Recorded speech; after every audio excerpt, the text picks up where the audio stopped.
Whole body normal check up করতে গিয়ে আমার ধরা পড়েছিল। আবার আমি একটা ফিল করলাম যে ওখানে কিছু একটা রয়েছে।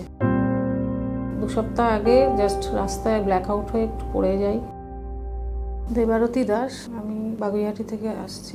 আমার 2011 সালে whole body normal check up করতে গিয়ে আমার ধরা পড়েছিল একটা লাম্প আছে। সেইটা ট্রিটমেন্ট করতে করতে আমাকে সার্জনের সাথে কনসাল্ট করতে বলা হয়েছিল। উনি জাস্ট লাম্পটাকে বার করে দিয়েছিলেন। তারপরে বায়োপসি রিপোর্ট যেহেতু ক্যান্সার বেরিয়েছিল, উনি তারপরে বলেছিলেন যে ম্যাস্টেক্টমি করা হবে। কিন্তু আমরা ওখানে নিইনি, আমরা অঙ্কোলজিস্ট দেখাবো বলে বেরিয়ে এসেছিলাম ওখান থেকে এসে আমি কলকাতাতে দেখাই। ওখানে আমাকে 6টা কেমো আর মোস্ট প্রবাবলি 20-21টা রেডিয়েশন দেওয়া হয়েছিল, করে ছেড়ে দেওয়া হয়েছিল। তারপর থেকে আমি আফটার 14 বছর ধরে ঠিকই ছিলাম। এবার 2024-এর জাস্ট পুজোর পরেই আবার আমি একটা ফিল করলাম যে ওখানে কিছু একটা রয়েছে। যেহেতু একবার ভুক্তভোগী, সেহেতু আমি নেক্সট আবার গিয়ে ওনার কাছে ট্রিটমেন্টে ঢুকলাম। ওখানে পেট স্ক্যান থেকে বায়োপসি সমস্ত এতেই দেখা গেল। আবার ওনারা বলছেন এটা অন্য টাইপের ক্যান্সার, তার পাশে হয়েছে। তো তারপরে 31 ডিসেম্বর অপারেশন হয়েছে।